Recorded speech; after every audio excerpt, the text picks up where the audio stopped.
Yes, I'm one of the 3 founding directors of Creative Shift. Just to say, we're a small artist practitioner-led community interest company based in Bristol, specialising in creative health delivery of programmes, projects, training and consultation. As we've been talking about, our work is focused in areas of multiple deprivation and health inequalities. People are signposted to our groups by organisations working locally. So I'm going to give you a brief bit of background to explain our development, how it's evolved, explain our current model, explore the challenges and opportunities we experience, and attempts to navigate them, and share a few examples of our partnerships in practice. This slide is just, before I start, to introduce you to my 2 wonderful co-founder directors, Becky and Barbara. As artists, we've each been involved in socially engaged practice and arts project management for about over 30 years. And we began to specialise in what's now called creative health back in around 2006. Becky and myself and Barbara both worked on the Gloucestershire project, Art Lift, back in 2007. Yay, it worked. Our purpose is simple. We use engagement in art making and the creative process as a tool to improve health and well-being for people experiencing mental and physical health challenges, isolation, or just generally having a bit of a hard time. I thought it'd be really useful to give you a quick background of how our work's evolved. Bristol's got a really long history of arts and referral work going back to the early 2000s. I'm not going to go into all the detail, but the timeline on your right is on our website if you fancy a bit of a wander through it later on to get more of an idea of that. In 2014, Bristol Public Health commissioned me to set up an arts and referral service for Bristol.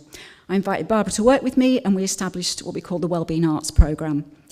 It was funded by Public Health for 3 years at £18,000 a year. And in this time, we established 3 groups across the city.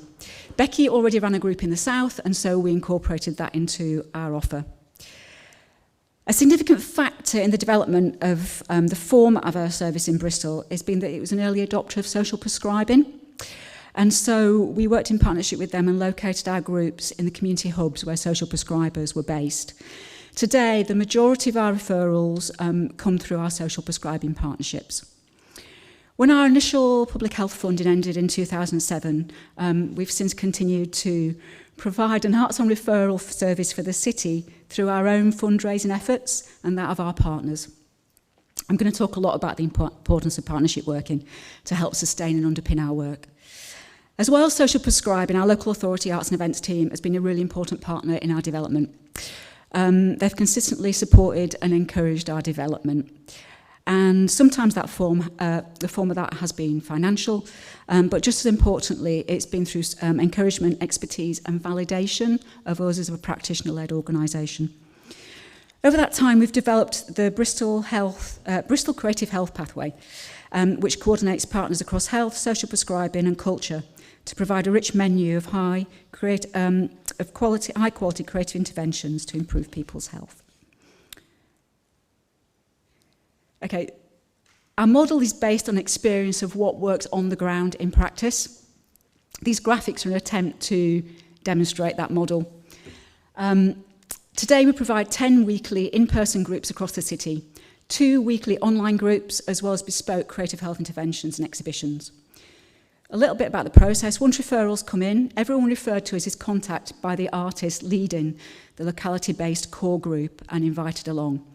Sometimes there can be a long process of support even before an individual feels ready to attend our groups. We also contact every participant by text before each session to remind and encourage them to come along. And occasionally, or maybe more than occasionally, there's support between sessions.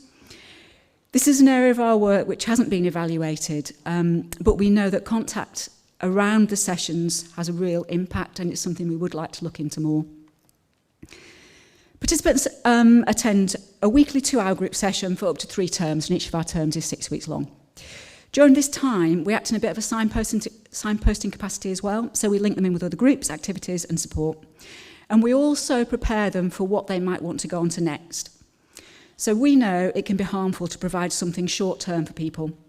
So, together with our partners, we've developed a variety of follow-on groups beyond the initial 3 terms. All our follow-on groups are non-time limited. Some are based in the local area and some are based in city centre cultural venues. All our follow-on groups are supported by our team and sometimes by staff from our partner organisations. From the follow-on groups, we connect participants in with cultural venues, events and projects. So we've developed really strong partnerships with the cultural venues in our city.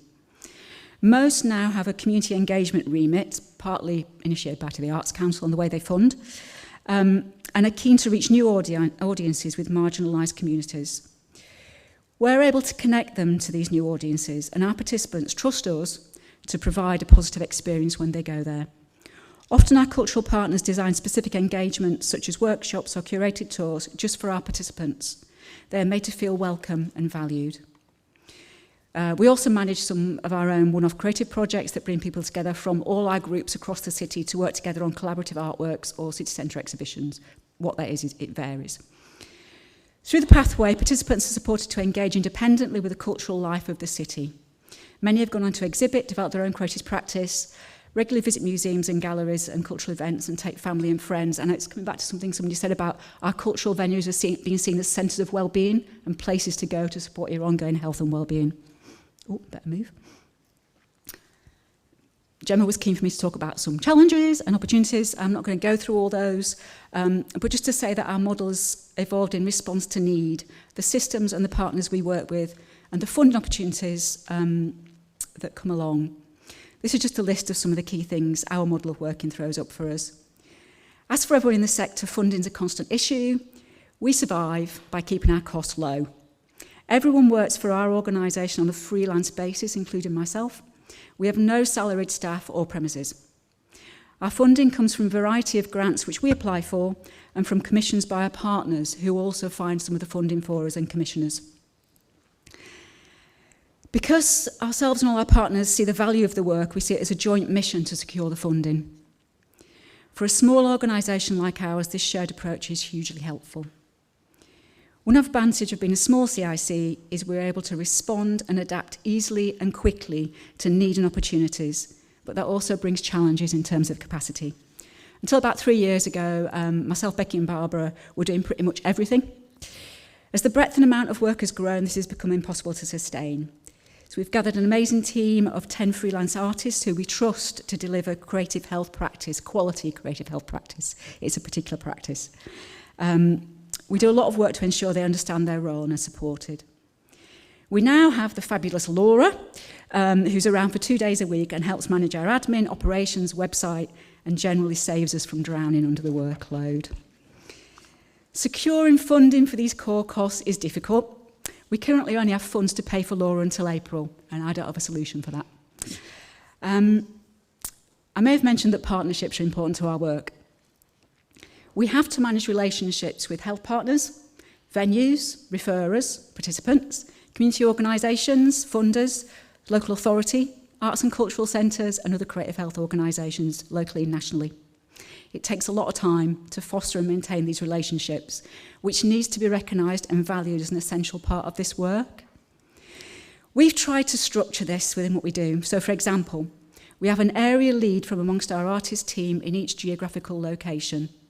They get to know their locality, support referrals from the local social prescribing team, meet other community-based professionals to understand the particular needs of their area as well as the opportunities.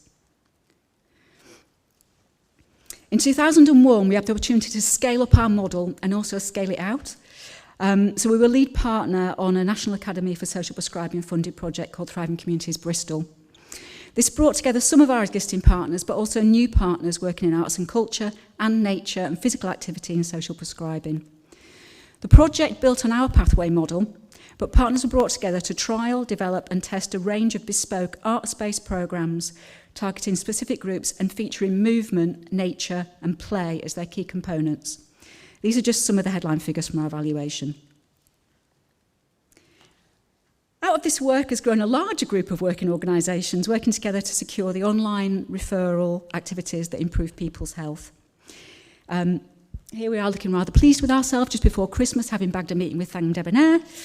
Although I know she has been seeing lots of people, but we felt quite special.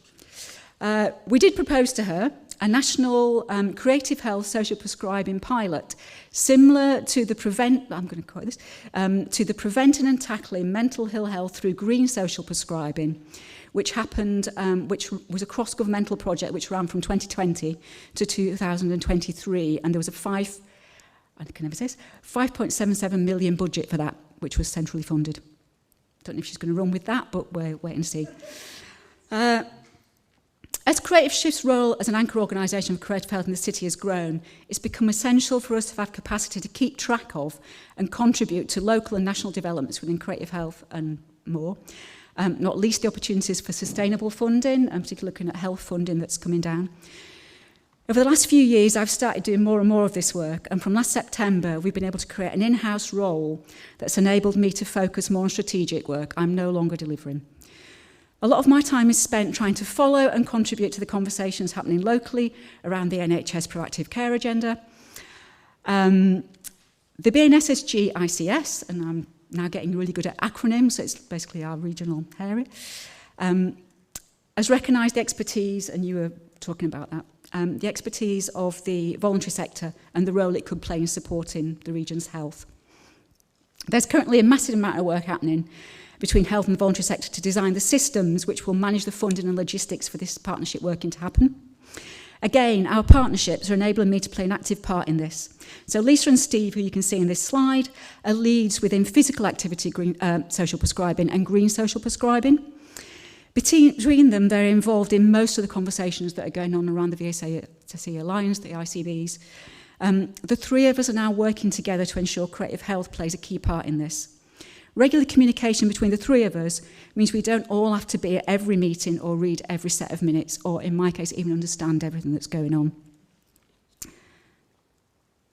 Together, we're working towards a simple, clear system which provides one referral route in to a menu of social prescribing activities across arts, nature and physical activity in the region. This is a draft diagram, this is Lisa's diagram, to help us understand what we're currently aiming towards. It's not there yet.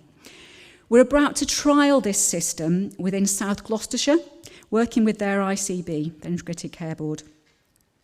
So by pooling together various bits of funding each of us had for work in South Gloucestershire, we were able to go to the South Gloucestershire ICB and make them an offer. They have also contributed funds themselves now from their various health priority areas, and the trial of this will start in April, so we're going to see how that goes.